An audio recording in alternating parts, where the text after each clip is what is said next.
शतमानं भवति शतायुः पुरुषशतेन्द्रियः आयुष्येवेन्द्रिये प्रतिष्ठति सन्त्वासिञ्चामि यच्छ प्रजामायुर्धञ्चादीर्घमायुः समस्तसन्मङ्गलानि भवन्तु इष्टार्थसिद्धिरस्तु आयुष्यमस्तु आरोग्यमस्तु दीर्घमायुः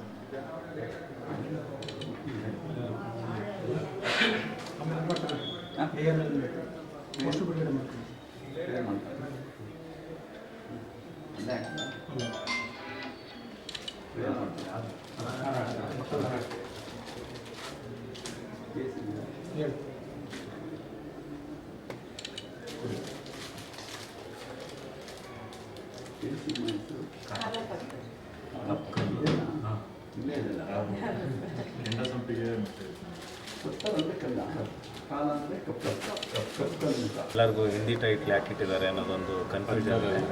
ಪತ್ತರ್ ಅಂದರೆ ಕಪ್ಪು ಕಲ್ಲು ಅಂತ, ಕಪ್ಪು ಕಲ್ಲು ಅಂತ ಇಡ್ಬೋದಾಗಿತ್ತು. ಆದರೆ ಸಿನಿಮಾದ ಒಂದು ಪಾತ್ರ ಅದರ ನೇಮ್ನ ಹೇಳುತ್ತೆ ನಾರ್ತ್ ಇಂಡಿಯಾದವರು, ಅದರಿಂದ ಕಾಲಾಪತ್ತರ್ ಅಂತ ಇಟ್ಟಿದ್ದೀವಿ.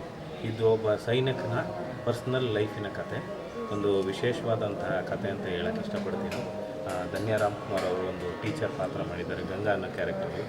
ಇಡೀ ಚಿತ್ರೀಕರಣ ಹಿಮಾಲಯದಲ್ಲಿ, ಹಾಗೆ ರಾಜಸ್ಥಾನಲ್ಲಿ ಮತ್ತು ಬಿಜಾಪುರದ ಜೈನಪುರದಲ್ಲಿ ಶೂಟ್ ಆಗಿದೆ. 45 ದಿನಗಳ ಚಿತ್ರೀಕರಣ ಮುಗಿಸಿದ್ದೀವಿ. 5 ಸಾಂಗ್ ಇದೆ, 3 ಆ್ಯಕ್ಷನ್ ದೃಶ್ಯಗಳಿವೆ. ಒಂದು ಉತ್ತಮವಾದಂಥ ಸಂದೇಶ ಇರುವಂಥ ಚಿತ್ರ ಮಾಡಿದ್ವಿ, ಅದು ಭಾಳ ಖುಷಿ ಇದೆ. ಆಮೇಲೆ ಇಲ್ಲಿ ಬಂದು ಸ್ವಾಮಿಗಳ ಆಶೀರ್ವಾದ ಪಡಿತಾ ಇರೋದು ಭಾಳ ನಮಗೆ ಒಂದು ಬೆನ್ನೆಲುಬಾಗಿ ನಿಲ್ತಾರೆ ಅನ್ನೋ ಒಂದು ಆಶೀರ್ವಾದ ಇದೆ. ಏನು ಮೆಸೇಜ್ ಇದೆ? ಮೆಸೇಜ್ ಅಂತ ಏನಿಲ್ಲ ಅಣ್ಣ, ಅದರಲ್ಲಿ ಸಿನಿಮಾ ನೋಡಿದ ಮೇಲೆ ಅವ್ರಿಗೆ ಅದನ್ನು ಯಾವ್ಯಾವ ರೀತಿಯಲ್ಲಿ ಅರ್ಥ ಮಾಡ್ಕೋತಾರಲ್ಲ ಅದೇ ಮೆಸೇಜ್ ಆಗಿ ಕನ್ವರ್ಟ್ ಆಗುತ್ತೆ.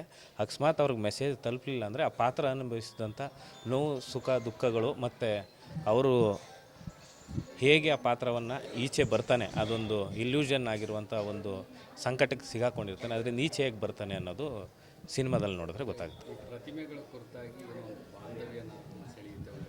ಹೌದು ವಿಚಾರ ಹೌದು, ಅಂದರೆ ಇಡೀ ಸಿನಿಮಾ ಒಂದು ಕಪ್ಪು ಕಲ್ಲು, ಒಂದು ಪ್ರತಿಮೆ ಮತ್ತು ಅದರಲ್ಲಿರುವಂಥ ನಾಯಕ ನಟನ ಜೊತೆಗಿರುವಂಥ ಒಂದು ಸಂಬಂಧದ ಸುತ್ತನೇ ನಡೆಯೋದು. ನಮ್ಮ ಇತ್ತೀಚಿನ ದಿನಗಳಲ್ಲಿ ಕಲ್ಲಿನ ಒಂದು ವಿಚಾರವನ್ನು ಇಟ್ಕೊಂಡು ಯಾರೂ ಸಿನಿಮಾ ಮಾಡಿರಲಿಲ್ಲ. ಇದೊಂದು ನಮ್ಮದೊಂದು ಸಣ್ಣ ಪ್ರಯತ್ನ ಮಾಡಿದ್ದೀವಿ. ಎಲ್ಲ ಕರ್ನಾಟಕ ಪ್ರೇಕ್ಷಕರು ನೋಡಿ ಅದನ್ನು ಹರಿಸ್ಬೇಕು, ಹಾಗೆ ಈ ಥರ ಒಂದು ಉತ್ತಮವಾದ ಕತೆ ಎಲ್ಲರಿಗೂ ತಲುಪಬೇಕು ಅನ್ನೋದು ನಮ್ಮ ಆಶಯ ಆಗಿದೆ. ನೀವು ಹಿಂದೆ ಈಗ ಆಲ್ರೆಡಿ 1-2 ಸಿನಿಮಾಗಳು ನೀವು ಮಾಡಿದ್ದೀರಿ, ಕೂಡ ಒಂದು ಒಳ್ಳೆ ಉತ್ತಮವಾದಂಥ ಕಥೆಗಳನ್ನು ಆಯ್ಕೆ ಮಾಡಿ, ಈ ಕತೆ ಆಯ್ಕೆಯಲ್ಲಿ ನಿಮ್ಮ ಅಭಿಪ್ರಾಯ? ಅಂದರೆ ನಾನು ಬೇಸಿಕಲಿ ನಿರ್ದೇಶಕ ಆಗಬೇಕು ಅಂತ ಚಿತ್ರರಂಗಕ್ಕೆ ಬಂದ ಕಾರಣದಿಂದ, ನಮ್ಮದು ಯಾವುದೇ ದೊಡ್ಡ ಬ್ಯಾಕ್ಗ್ರೌಂಡ್ ಇಲ್ಲದ ಕಾರಣ ನಾನು ಕಥೆಯನ್ನೇ ನಂಬಿ ಸಿನಿಮಾ ಮಾಡೋನಾಗಿರೋದ್ರಿಂದ ಕಥೆಯನ್ನೇ ನಂಬಿ ಈ ಸಿನಿಮಾನೂ ಮಾಡಿದ್ದೀನಿ. ಇದರಲ್ಲೂ ಒಂದು ಹೊಸ ಅನುಭವವನ್ನು ನನ್ನ ಕೆಂಡಸಂಪಿಗೆ ಕಾಲೇಜ್ ಕುಮಾರದಲ್ಲಿ ಹೇಗೆ ಅನುಭವ ಪಡೆದ್ರು ಅದೇ ಥರ ಈ ಸಿನಿಮಾದಲ್ಲೂ ಒಂದು ಉತ್ತಮವಾದ ಅನುಭವ ಸಿಗುತ್ತೆ ಎಲ್ಲರಿಗೂ ಅಂತ ಹೇಳೋಕ್ಕೆ ಇಷ್ಟಪಡ್ತೇನೆ. ಈ ಸಿನಿಮಾ ಮೂಲಕ ಜನರಿಗೆ ಈ ಪ್ರತಿಮೆ ಕುರಿತಾಗಿ ಯಾವ ರೀತಿ ಸಂದೇಶನ ಹೇಳ್ತೀವಿ? ಅದು ಸಂದೇಶ ಸಿನಿಮಾ ನೋಡಿದ ಮೇಲೆ ಗೊತ್ತಾಗುತ್ತೆ. ಇವಾಗ ಹೇಳಿದ್ರೆ ಅದು ಗೊತ್ತಾಗಲ್ಲ. ಸಂದೇಶ ಅಂತ ಏನಿಲ್ಲ, ಆ ಹೀರೋಯಿನ್ ಪಾತ್ರಕ್ಕಾಗುವಂಥ ಅವರು ಅನುಭವಿಸುವಂಥ ನೋವು ನಲಿವುಗಳ ಮಧ್ಯೆನೇ ನಡೆಯುವಂಥ ಕತೆ, ಅದು ಸಿನಿಮಾದಲ್ಲಿ ಗೊತ್ತಾಗುತ್ತೆ. ಪ್ರೇಕ್ಷಕರಿಗೆ ನೀವು ಏನಂತ ಹೇಳಿ? ಪ್ರೇಕ್ಷಕರಿಗೇನೂ ಇಲ್ಲ, ನಮ್ಮ ಕೆಂಡಸಂಪಿಗೆ ಮತ್ತು ಕಾಲೇಜ್ ಕುಮಾರ ಹೇಗೆ ನೋಡಿ ನಮ್ಮನ್ನು ಹರಿಸಿದ್ರಿ ಅದೇ ರೀತಿ ಇದು ಒಂದು ಹೊಸ ಕಥೆಯ ಅಂದರೆ ಇರುವಂಥ ಚಿತ್ರ. ದಯವಿಟ್ಟು ಎಲ್ಲರೂ ಚಿತ್ರಮಂದಿರಕ್ಕೆ ಬಂದು ನೋಡಿ ಹರಿಸಿ ಅಂತ ಕೇಳ್ಕೊತಾ ಇದ್ದೀನಿ. ಸೆಪ್ಟೆಂಬರ್ 13ನೇ ತಾರೀಕು ಬಿಡುಗಡೆ.